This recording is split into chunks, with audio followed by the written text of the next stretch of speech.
त्याचबरोबर जर छोटी साईज असेल किंवा त्याच्यापेक्षा मोठी साईज असेल तर काय करायचं, किंवा पाठीमागील गळा डीप असेल किंवा छोटा असेल तर कशी मापे घ्यायची. श्री स्वामी समर्थ. नमस्कार मैत्रिणींनो, तुमचं स्वागत आहे माझं चॅनल नेता सिलाईमध्ये. तर या व्हिडिओमध्ये आपण 38 साईजची प्रिन्सेस कट ब्लाऊज कशा पद्धतीने कटिंग करायचं हे पाहणार आहोत. तर एका ताईंची रिक्वेस्ट आलेली होती की 38 साईजचे प्रिन्सेस कट ब्लाऊज दाखवा. एकाच छातीच्या मापाचे ब्लाऊज हे वेगळ्या पद्धतीने कटिंग होऊ शकतं. म्हणजे जर 38 छाती असेल तर त्याचं वेगळ्या पद्धतीने कटिंग होतं, कारण पाठीमागील गळ्यावरती सर्व काही अवलंबून असतं. तर पाठीमागील गळा समजा तुमचा डीप असेल तर शोल्डरचे मुंड्याची मापं वेगळी येतात. पाठीमागील गळा तुमचा जर छोटा असेल तर देखील तुमच्या मुंड्याची आणि शोल्डरची माप बदलतात. तसेच साईज लहान असेल तर प्रिन्सेसचे टक्सचे माप हे देखील बदलते. तर 38 साईजची ब्लाऊज आपण तर पाहणारच आहोत. त्याचबरोबर जर छोटी साईज असेल किंवा त्याच्यापेक्षा मोठी साईज असेल तर काय करायचं, किंवा पाठीमागील गळा डीप असेल किंवा छोटा असेल तर कशी मापे घ्यायची, सर्व या व्हिडिओमध्ये आपण पाहणार आहोत. व्हिडिओ पूर्ण पहा आणि छोटीशी का असेल आपण एक कमेंट तुम्हाला करायची आहे. तसेच जर तुम्हाला माझे व्हिडिओ आवडत असतील तर प्लीज लाईक, शेअर आणि सबस्क्राईब करायला विसरू नका. तर चला आता आपण 38 साईजचे प्रिन्सेस कट ब्लाऊज कशा पद्धतीने कट करायचे पाहूया. तर हे पहा, इथं आपण पेपर घेतलेला आहे. तर पेपरवरती आपण मापे घेणार आहोत. तर ब्लाऊजची आपल्या 14.5 इंच आहे. तर खालच्या भागावरून आपल्याला ब्लाऊजची उंची घ्यायची आहे. जितकी आपल्या ब्लाऊजची उंची येते त्याच्यामध्ये आपल्याला 1 इंच एक्स्ट्रा घ्यायचं असतं. म्हणजे आता आपल्या ब्लाऊजची तयार उंची ही 14.5 आहे. तर त्यामध्ये मार्जिनसाठी 1 इंच घेतल्यानंतर 15.5 इंच होणार आहे. तर पेपरवरती आपण 15.5 इंच कटिंग घेणार आहोत. तर 15.5 इंचावर पॉईंट देऊन घ्यायचा आहे. तर हा 15.5 इंचावर आपण पॉईंट दिलेला आहे. पाठीमागील गळा डीप आहे, 10 इंच आहे. तर मी ते शोल्डर 5.25 इंच घेणार आहे. तर आता शोल्डर 5.25 इंच घेतलेला आहे. समजा जर पाठीमागील गळा तुमचा तर 8.5 किंवा 9 असतात तर मी ते शोल्डर 5.5 इंच घेतलं असतं. तसेच जर तुमचा पाठीमागील गळा हा 7.5 किंवा 6 असता तर मी शोल्डर इथे 6 इंच घेतलेलं असतं. म्हणजे जसा तुमचा गळा वर जाईल तसं तुमचं शोल्डर इथे वाढणार आहे. तेच 10 इंच आपला पाठीमागील गळा आहे. तोच जर पाठीमागील गळा आपला 11 किंवा 12 इंच असेल तर हे 5.25च्या ठिकाणी मी आणखीन थोडं कमी शोल्डर करणार आहे, तर 5 करणार आहे. तर तुमची जी शोल्डरची पट्टी असते त्यामध्ये काही बदल होत नाही. तर बदल होतो ह्या गळारुंदीमध्ये. तर गळारुंदी आपली इथे कमी कमी होत जाते जसा गळा आपला डीप असेल त्या पद्धतीने. तर इथे मी 5.25 इंच शोल्डर घेतलेला आहे. तर गळारुंदीसुद्धा मी सोबतच घेते. तर गळारुंदीसुद्धा मी इथे घेते. तर गळारुंदी इथे आपण 2.25 इंच घेतलेली आहे. हात जर तुमचा पाठीमागील गळा 12 इंच किंवा 11 इंच असता तर मी ते गळारुंदी 2 इंच घेतली असती. तसेच जर तुमचा गळा हा पाठीमागील 8 किंवा 8च्या वरती असता 7, 6 तर मी ते गळारुंदी 2.5 इंच घेतलेले. हे तुम्ही लक्षात घ्या. जसा आपला पाठीमागील गळा डीप असतो तसं तुम्हाला गळारुंदी छोटी घ्यायची असते. तर गळारुंदी जर तुम्ही छोटी केला, शोल्डर जितका आहे तितकंच घेतला तर शोल्डरची पट्टी तुमची खूप मोठी होणार आहे. ह्याचाच अर्थ काय आहे, गळे जसजसे बदलतात तसतसे तुम्हालाही शोल्डरची पट्टीचे माप बदलायचं आहे. तर शोल्डर कमी जास्त घ्यायचा असतो. तर कशा पद्धतीने घ्यायचं असतं हे तुम्हाला मी आता सांगितलेलं आहे. तर आता आपण मुंड्याचे माप पाहूया. तर पाठीमागील गळा डीप असल्यामुळे जितकं शोल्डर घेतलं आहे त्याच्यापेक्षा अर्धा इंच जास्त आपल्याला मुंडा घ्यायचा. हे तुम्ही नेहमी लक्षात ठेवा. जर आपला पाठीमागील गळा डीप असेल, डीप म्हणजे किती, 8च्या जर खाली 9, 10, 11 कितीही असेल तर तुम्हाला जितकं तुमचं शोल्डर आहे त्याच्यापेक्षा अर्धा इंच वाढवून मुंडा घ्यायचा आहे. तर इथे शोल्डर आपलं 5.25 इंच आहे तर मी मुंडा 5.25 इंच घेणार आहे. तर हे 5.25 इंचावर आपण एक असा पॉईंट दिला आणि जिथे पॉईंट दिला आहे इथून देखील आपल्याला जितकं शोल्डरचं माप आहे तितकं तिथं अंतर येते का ते पाहायचं आहे. नाही तर आपली ही लाईन तिरकी येईल. तर 5.25 इंच इथे देखील आपण पॉईंट दिलेला आहे. तर ते आता आपण लाईन आखून घेऊया. तर ही लाईन आपण आखून घेतली. तर आता 38 छाती आहे. तर 38 छातीचा चौथा भाग हा 9.5 इंच होतो. तुम्हाला जर तशा पद्धतीने जमत नसेल तर हे पहा, अशा पद्धतीने आपल्याला टेप घ्यायचा आहे. 38 कुठं आहे पाहायचं आहे. तर हे पहा, हे आलं आपलं 38. तर 38वरती असं आपल्याला बोट ठेवायचं आहे आणि जिथे हे आपलं टेपचं सुरुवातीचं टोक आहे ते 38वरती आणून अशा पद्धतीने ठेवायचं आहे. आणि जिथे घडी पडते तिथे किती आले हे पहा. तर इथं आलेलं आहे 19 इंच. तर 19 इंचावर देखील आपल्याला जितकं आलेलं आहे त्याच्यावरती आणखीन एकदा आपल्याला हे टेप आणून अशा पद्धतीने ठेवायचं आहे. हे पहा. तर हे आपलं आलेलं आहे तर ही तर घडी पडली. तर ही घडी देखील पहा आपली आलेली आहे 9.5. अशा पद्धतीने तुम्ही छातीचा चौथा भाग काढू शकता. जर ती छातीचं तुमचं ब्लाऊज असू दे, तुम्हाला जर चौथा भाग काढता आला नाही किंवा काढता येत नसेल तर अशा पद्धतीने तुम्ही टेपवरती ठेवून चौथा भाग काढू शकताय. तर हे आपलं 9.5 इंच घेतलेला आहे, तर इथून आपण 9.5 इंचावर एक पॉईंट देऊया. तसेच मार्जिनसाठी आणखीन 1.5 इंचावर आणखीन एक पॉईंट देऊया. तर इथे आपल्याला 1.5 इंच मार्जिन घ्यायचं आहे छातीमध्ये. तर कंबर आपल्या ब्लाऊजची 32 इंच आहे, तर 32चा देखील चौथा भाग काढायचा आहे. तर 32चा चौथा भाग 8 इंच होतो, तो देखील तुम्ही अशाच पद्धतीने मी आत्ता दाखवलेली त्या पद्धतीने काढू शकता. हे 32वरती अशा पद्धतीने टेप फोल्ड करून घ्यायचा. परत इथं घडी पडते, ह्या घडीपासून आणि परत सुरुवातीचं टोक आणून ठेवला तर तुम्हाला चौथा भाग मिळून जाईल.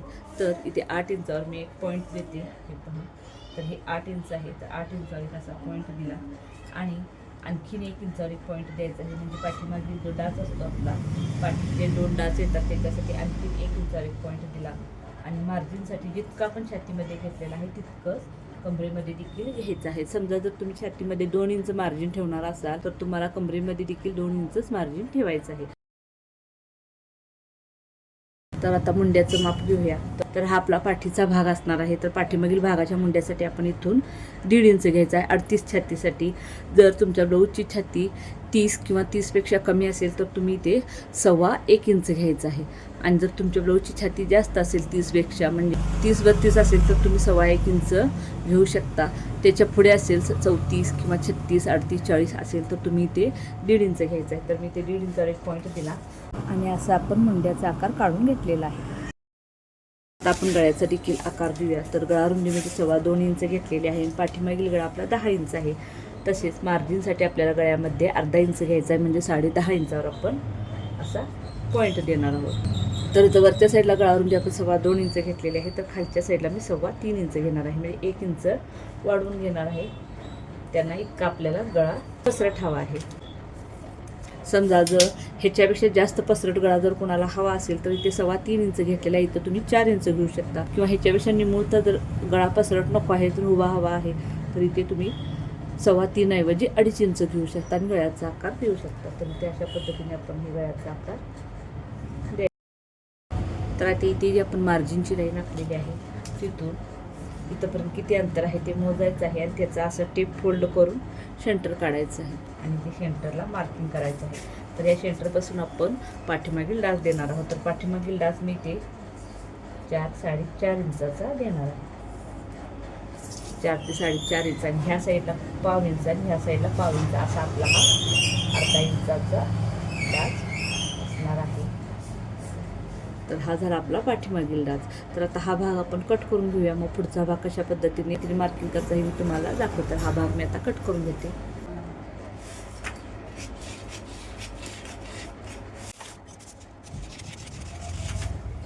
तर हा आपला पाठीचा भाग कट करून झालेला आहे. तर आता पुढचा भाग कसा कट करायचा हे लक्ष देऊन पहा, कारण तोच भाग मेन आहे.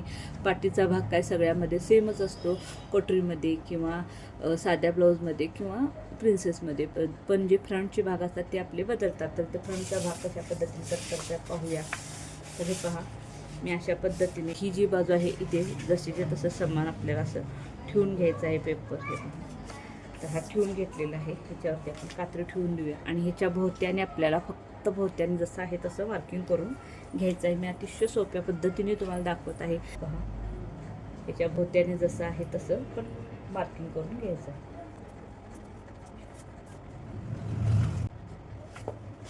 तर फक्त आपण भोवत्याने मार्किंग करून घेतलेलं आहे. आता पटापट आपण गळा रुंदी वगैरे माप टाकून घेऊया, शोल्डरचं वगैरे. तर शोल्डर आपलं बरोबर 5.25 इंच आहे, तर गळा रुंदी आपली 2.25 इंचाची मार्किंग करूया. तसेच इथे देखील आपण मुंड्याचे माप टाकूया. इथे जर असंच पद्धतीने आपण असं अर्धा इंच घेतलं तरी चालू शकतं, पण तुम्ही जर नवीन असतात, तुम्हाला जर व्यवस्थित मुंड्याचा आकार काढता येत नसेल तर तुम्ही ते मार्किंग करून घ्या. तर मी इथून आता 5.25 इंचावर पॉईंट देते आणि इथून 5.25 इंचावर पॉईंट देते आणि ही लाईन अशी आखून घ्यायची आहे.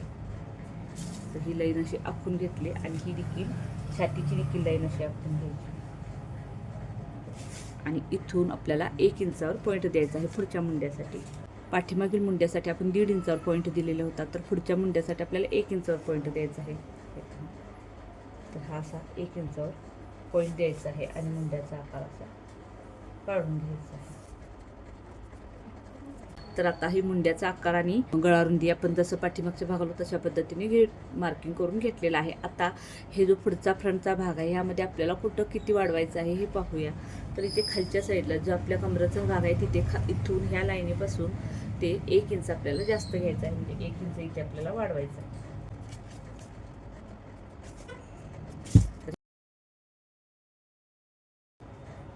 आखून घेतलेले तर हे 1 इंच आपण एक्स्ट्रा घेतलेलं आहे. तर ह्या साईडला देखील आपल्याला एक्स्ट्रा घ्यायचं आहे. तर ते किती घ्यायचं हे मी तुम्हाला नंतर सांगते, कारण तुम्हाला समजायला हवं की ते का आणि कशासाठी घेतलेलं आहे, म्हणून मी फक्त आता खालची लाईन एक्स्ट्रा घेतलेली आहे. तर आता आपल्याला काय करायचं आहे, इथून आपल्याला टक्स पॉईंट द्यायचा आहे. तर टक्स पॉईंट कसा काढायचा, तर आपल्या ब्लाऊजची छाती किती आहे, 38 इंच आहे. तर 38चा चौथा भाग हा 9.5 इंच होतो. तर 9.5 मध्ये आपल्याला 1.5 इंच वाढवायचा आहे, म्हणजे अर्धा इंच इथे शोल्डरच्या मार्जिनसाठी आणि 1 इंच आपल्याला जास्त घ्यायचं आहे, म्हणजे एकूण आपल्याला 11 इंच टक्स पॉईंट घ्यायचा आहे. तुमच्या लक्षात आलं का 11 इंच का घेतलेला आहे, कारण सर्वच इथे 11 घ्या, 10 घ्या, 9 घ्या असं सांगतात, पण तो का आणि कसा घ्यायचा हे देखील महत्त्वाचं आहे. कारण तुम्हाला कोणत्याही छातीचं किंवा कोणत्याही मापाचं जर ब्लाऊज आलं तर तुम्हाला कळायला हवं की आपण टक्स पॉईंट किती घ्यायचा. समजा हे जर ब्लाऊज 30 छातीचा असेल तर 30चा चौथा भाग हा 7.5 इंच होतो. तर आपला टक्स पॉईंट किती घ्यायचा आहे, 7.5 मध्ये मार्जिनसाठी अर्धा इंच म्हणजे 8 झालं, आणि 1 इंच एक्स्ट्रा म्हणजे 9 इंच. म्हणजे जर 30 छातीचं ब्लाऊज असेल तर 7.5 इंच चौथा भाग येतो, त्यामध्ये 1.5 इंच मिसळल्यानंतर 9 इंच होतं. तर 30 छातीमध्ये आपल्याला 9 इंचाचा टक्स पॉईंट घ्यायचा आहे. तर हे 38 छातीचं ब्लाऊज आहे, त्यामुळे मी ते 11 इंचाचा टक्स पॉईंट घेतलेला आहे. तर आता इथून इथे जे आडवं माप असतं ते किती घ्यायचं ते पाहूया, आणि ते कसं घ्यायचं हे देखील तुम्हाला अतिशय सोप्या पद्धतीने कोणीही सांगितलं नसेल, इतक्या सोप्या पद्धतीने सांगणार आहे. जर तुम्ही अगदी नवीन असाल किंवा तुम्हाला मापे वगैरे घेणं खूप कंटाळा येत असेल तरी देखील तुम्ही सहज घेऊ शकता ह्या पद्धतीने. तर त्यात आपल्या ब्लाऊजची छाती किती आहे ती लिहून घेऊया.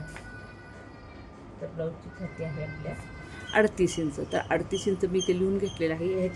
ह्या दोन्हींच्यामध्ये फक्त आपल्याला एक पॉईंट द्यायचा आहे. तर किती झालं, 3.8 इंच झालं. सोपं आहे. इथून आपल्याला 3.8 इंचावर पॉईंट द्यायचा आहे. तर पहा, म्हणजेच काय, पावणे 4 इंचावर पॉईंट दिला. इथे पावणे 4 इंचावर पॉईंट दिला, आणि इथून जिथे आपलं ह टक्स पॉईंटचं माप आलेलं आहे, हे जे टक्स पॉईंट आलेलं आहे, इथून एक डास घ्यायचा असतो आपल्याला. तो कसा घ्यायचा पहा, जितका डास आपण इथं घेतलेला आहे त्याच्यापेक्षा अर्धा इंच वाढवून इथं घ्यायचा आहे. तर इथे आपण 3.8 म्हणजेच पावणे 4 इंच घेतलेला आहे. तर इथे आपण 4.25 इंच घेणार आहोत.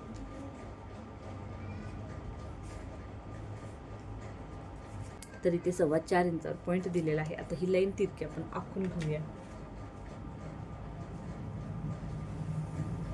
तर ही लाईन अशी आखून घेतलेली आहे. समजा इथे 38च्या ठिकाणी जर तुमच्या ब्लाऊजची छाती 32 असेल तर हे पहा, मी इथे साईडला लिहिते.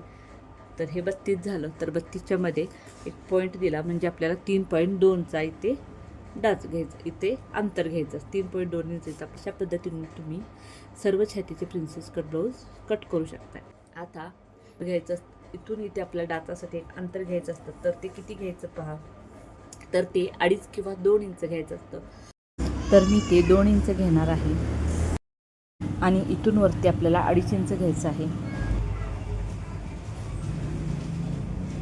आता इथून हे आपल्याला जोडायचं आहे. तर असं तिरकं न जोडता व्यवस्थित आकार घेऊन आपल्याला जोडायचं आहे. हे पहा, तर हे अशा पद्धतीने आपण जोडून घेतलेलं आहे, आणि इथून इकडं आपल्याला हा आकार घ्यायचा आहे.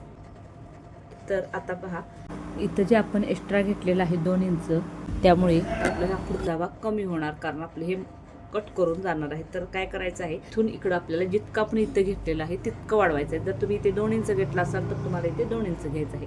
जर तुम्ही इथे 1.5 इंच घेतला असाल तुम्हाला इथे 1.5 घ्यायचं आहे. तर आता आपण 2 इंच एक्स्ट्रा घेणार आहोत. इथे देखील आपल्याला 1 इंच घ्यायचा. तर 1 इंच कशासाठी, हे जे आपण कट करतो त्यावेळी हा भाग आणि हा भाग जोडताना दोन्हीकडचं अर्धा इंच मार्जिनमध्ये जातं, त्यामुळे इथे आपल्याला 1 इंच घ्यायचं आहे. तर आता आपण ती लाईन जोडून घेऊया. तर ही लाईन आपण जोडून घेतली. आता इथून इथं आपल्याला तिरकी लाईन आखायची आहे, कारण आपल्याला हे तिरकच हवं आहे, आणि इथून देखील इकडं आपल्याला तिरकी लाईन आखून घ्यायची आहे. कारण फक्त आपल्याला हा भाग एक्स्ट्रा हवा आहे. तर आता आपलं राहिला आहे तो फक्त पुढच्या गळ्याचं माप राहिलेलं आहे. तर पुढील गळा आपला 5.5 इंच आहे. तर मार्जिनसोबत आपण 6.5 इंच घेऊया. तर तो वरच्या साईडला गळा रुंदी आपण 2.25 इंच घेतलेली आहे. तर खालच्या साईडला गळा रुंदी मी 2.5 इंच घेणार आहे. आणि ही देखील लाईन आपण आखून घेऊया. आणि हा अशा गळ्याचा देखील आकार दिलेला आहे. आता आपण हा भाग कट करून घेऊया. तर कसा कट करायचा पहा. तर कट करताना इथून घ्यायचं आहे आपल्याला असं तिरकं हे पहा. आणि इथून इकडं देखील तिरकं घ्यायचं. तर हे अशा पद्धतीने आपण हा भाग घेतलेला आहे. तर तिरकं कट करून घेतलेला आहे.